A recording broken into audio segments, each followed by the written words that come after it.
பேர் என்ன? என் பேர் சித்தாண்டி. சரி, இதில் ஒரு சோழி எடுத்துங்க வை. எதுலனாலும் வைங்க, 12 கட்டத்துக்குள்ளே வைங்க. ரைட்டு. இப்போ நீ வச்சுருக்கிறது கும்பலக்கணம், சரியா?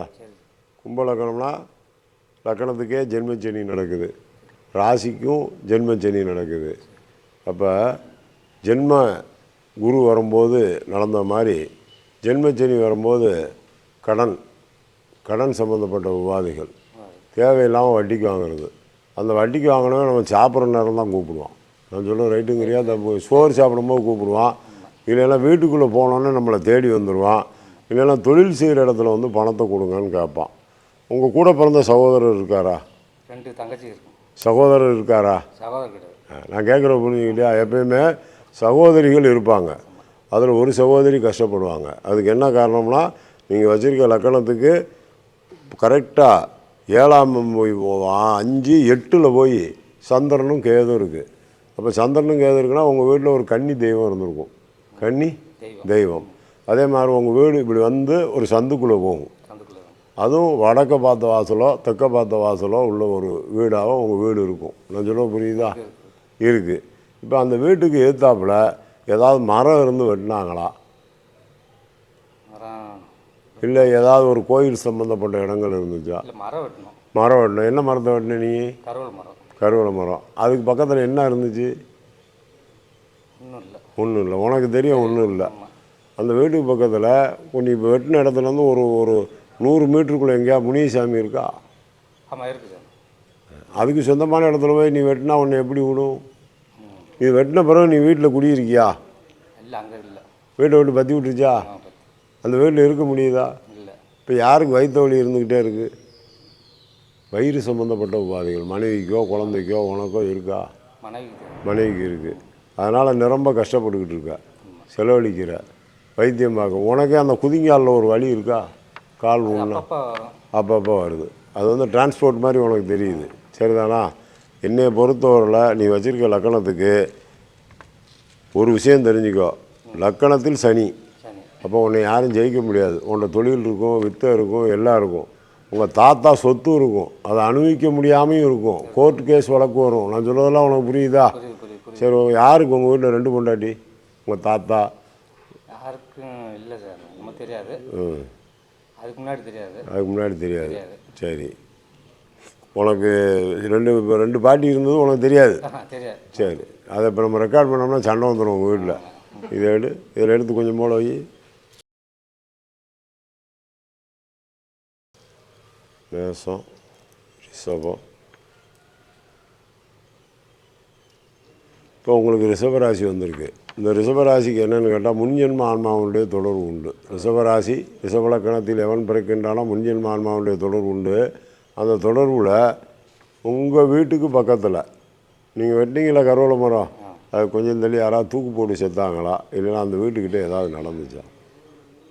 நடந்துருக்கு. யார் அது? ஆம்பளை ஆள். எப்படி செத்தாங்க?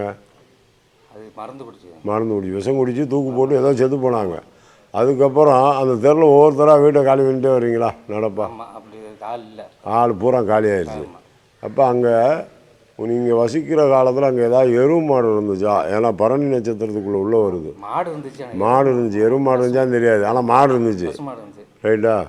அந்த கை யாருக்கு இப்படி இருந்துச்சு? யாருக்கா ஒடிஞ்சு இருந்துச்சா? இல்லைன்னா சிரமப்பட்டாங்களா? அந்த இடத்துல தெரியுமா உங்களுக்கு?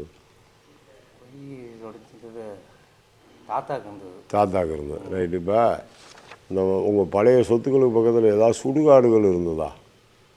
இல்லை சுடுகாட்டுக்கு எப்போ போய் ஏதாவது ஒரு சங்கடத்தில் போய் ஏதாவது மாட்டினீங்களா? இல்லை அங்கே போனது வேறு ஏதாவது ஒரு காரணத்துக்கு போயிருக்கீங்களா? போனதில்லை. இந்த பிரேதை எரிக்கிறாங்க பார்த்தீங்களா, அவங்களுக்கு ஒரு வேட்டி ஒரு துண்டு வாங்கி கொடுத்தீங்கன்னா உங்கள் பிரச்சனை தீர்ந்துடும். ஏன்னு சொல்லுன்னு கேட்டால், இந்த நீங்கள் வச்சுருக்க லக்கணத்துக்கு 11ஆம் இடத்துல சூரியன் ராகு சுக்கிரன் உச்சமாக இருக்கார். உச்சன் பார்த்தால் மச்சு வீடு குச்சி வீடு ஆகும் என்று சாஸ்திரம் சொல்லுகிறது. அப்போ ஏதாவது ஒரு வீடு நொறுங்கி கிடந்திருக்கும், மரத்தை வெட்டியிருப்பீங்க, அந்த இடத்த விட்டு வந்தாச்சு, மீண்டும் நம்ம சொந்த வீட்டுக்கு போகலாமா? மீண்டும் நம்ம தொழில் பார்க்கலாமா? கடன் அடைச்சிடலாமா? இப்போ 4 லட்சம் கடன் இருக்குமா? இந்த 4 லட்சத்தை அடைச்சாச்சுன்னா வேலைக்கு வீட்டுக்கு போயிடலாமா? கடன் அடைச்சா வீட்டுக்கு போயிடலாம் இல்லையா? அதுக்கு தான் வழி சொல்லணும். கண்டிப்பாக வழி உண்டு, சரியா? எப்போவாவது கேட்குறேன்னு தப்பாக நினச்சிங்க, சின்ன வயசில் காதல் பண்ணீங்களா? ஏதாவது உண்டா? காதல் பண்ணியிருக்கேன். காதல் பண்ணியிருக்கேன். காதல் பண்ண யாரை காதல் பண்ண? அத்தை மகளை. அத்தை மகளை. அப்புறம் ஏன் விட்டு அவள் பேர் என்ன? பேர் பிரியா. பிரியாமல் போயிட்டேன் என்ன? எல்லாம் காதல் பண்ணி அதனால் விடுபட்டு 2 மனங்கள் வருத்தமாக இருக்கும். அதுக்கு என்ன காரணம் கேட்டிங்கன்னா, அந்த ரிஷபலக்கணம் அப்படிங்க வச்சுருக்க கும்பலக்கணத்துக்கு 4ல் போய் குரு கேந்திரம் ஏறுறார். 4ல் குரு கேந்திரம் ஏறும்போது கண்டிப்பாக துரியோதனன் படை மாண்ட காலம். அவ்வளோ பெரிய படையே 4ல் குரு இருக்கும்போது சர்வ நாசம் பண்ணிட்டார் கிருஷ்ண பரமாத்மா. அதுக்கு ஒரு எதிரியோட உறவுகள் அந்த நேரத்தில் உங்களை பிரிக்கிறதுக்கு நிறைய விஷயங்கள்லாம் செஞ்சுருப்பாங்க.